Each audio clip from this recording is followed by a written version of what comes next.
जिल्हा परिषद अध्यक्ष दीपक वैद्य यांच्या अध्यक्षतेखाली बैठक घेत असताना या ठिकाणी जी आढावा बैठक घेण्यात आली याचं प्रमुख कारण असं आहे की ज्या जिल्हा परिषदच्या माध्यमातून तालुक्याकरता ग्रामीण भागाला ज्या योजना आहेत, मग विविध विकास कामाचे असतील, पाणी पुरवठा, रस्ते, गटारी, दिवाबत्ती किंवा आता पाणी टंचाईच्या बाबतीमध्ये काही नियोजन करायचं, ह्या योजना आणि व्यक्तिगत ज्या योजना आहेत, मग त्या ठिकाणी फळ लागवडीच्या योजना आहेत, त्याचबरोबर कुक्कुटपालन आहे, शेळीपालन आहे, गाई पालनचा विषय आहे, अशा महिला बचत गटाच्या बाबतीमध्ये ह्या सगळ्यांचा सविस्तर आढावा आज सगळे सदस्य नवीन आहेत आणि दर महिन्याला अशा पद्धतीची बैठक या ठिकाणी बार्शी तालुक्यामध्ये होईल। वेळोवेळी सर्व सदस्य आणि अधिकाऱ्यांनी एकमेकाच्या जे शासनाचे GR आहेत, शासनाचे धोरण आहेत, हे या ठिकाणी समजून घेऊन त्या पद्धतीनं पुढील वाटचाल करण्याचा निर्णय या ठिकाणी झालेला आहे। संपूर्ण पंचायत समितीच्या माध्यमातून, जिल्हा परिषदच्या माध्यमातून, शासनाच्या माध्यमातून, DPDCच्या माध्यमातून आणि जिल्ह्याचे पालकमंत्री जयाभाऊ गोरे यांच्या मार्गदर्शनाखाली, आदरणीय फडणवीस साहेब यांच्या मार्गदर्शनाखाली या सगळ्या योजना ज्या शासनानं जाहीर केलेल्या आहेत किंवा सुरू आहेत, ज्या कार्यान्वित आहेत, त्या सर्व लाभार्थ्यापर्यंत पोहोचवण्याच्या दृष्टिकोनातून सर्व सदस्यांना या ठिकाणी सूचना दिल्या आहेत। त्या पद्धतीनं सगळेजण, प्रत्येकजण आपापल्या पद्धतीने या ठिकाणी चांगल्या पद्धतीचं नियोजन करल आणि या लाभार्थ्यांना योजना पोहोचवल असा या ठिकाणी मला विश्वास आहे। त्याचबरोबर पुढच्या एक 8-10 दिवसामध्ये आपलं खरीप पिकाच्या बाबतीमध्ये आढावा बैठक होईल। या ठिकाणी कृषी उत्पन्न बाजार समिती चेअरमन, सगळे खत दुकानदार, कृषी खातं नेहमीप्रमाणे दर हंगामाला आपण बैठक घेतो त्या पद्धतीने बैठक होईल।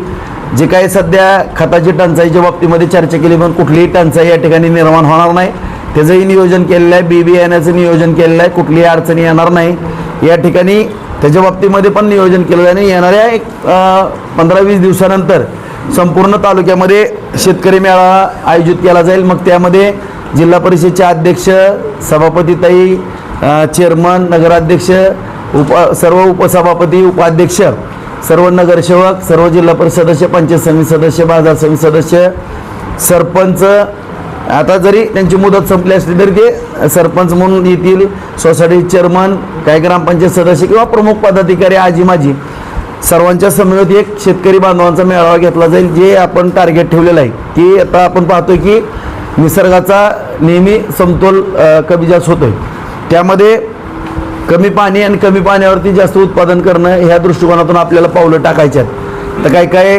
मध्यंतरी आपण भाजीपाला असेल, फुलाच्या बाबतीमधला विषय असेल किंवा द्राक्षाचा विषय असेल, आंब्याचा विषय असेल, बोराचा, कोल्ड स्टोरेज केल्या सगळ्या सुखसोयी आपण केलेत, परंतु ह्याला सपोर्ट देणं आणि शेतकऱ्याचं उत्पन्न वाढवणं या दृष्टिकोनातून आपल्याला सगळ्याला प्रयत्न करायचे आहेत। आणि त्या दृष्टिकोनातून आपण लवकरच शेतकरी बांधवांचा एक मेळावा या ठिकाणी उत्पादनाच्या बाबतीमध्ये घेतोय। दुसरा मुद्दा की आदरणीय देवेंद्र फडणवीस साहेबांना पण आम्ही विनंती केलेली होती की वृक्षारोपणाच्या बाबतीमध्ये, तर आज कालच त्यांनी बैठकीमध्ये जो 300 कोटी वृक्षारोपण करण्याचा 2046 पर्यंतचा निर्णय घेतला, त्याचं आम्ही स्वागत करतो। कारण आपल्या सर्व पत्रकार बांधवांना, तालुक्याला, जिल्ह्याला माहिती आहे की मॉर्निंग ग्रुपच्या माध्यमातून बार्शीमध्ये जवळपास आता 14 ते 15 हजार वृक्षारोपण आपण केलं आणि ते जोपासलं, फोटो सेशन केलं नाही।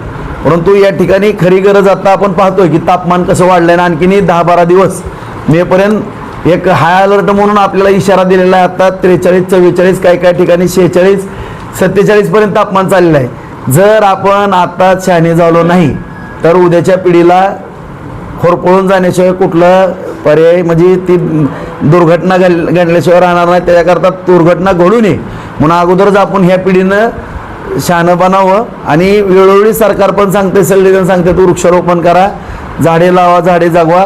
यावर्षी ज्या पद्धतीनं देवेंद्र फडणवीस साहेबांनी निर्णय घेतलेला आहे वृक्षारोपणाचा, त्याची अंमलबजावणी बार्शी तालुक्यात अगोदरच केले।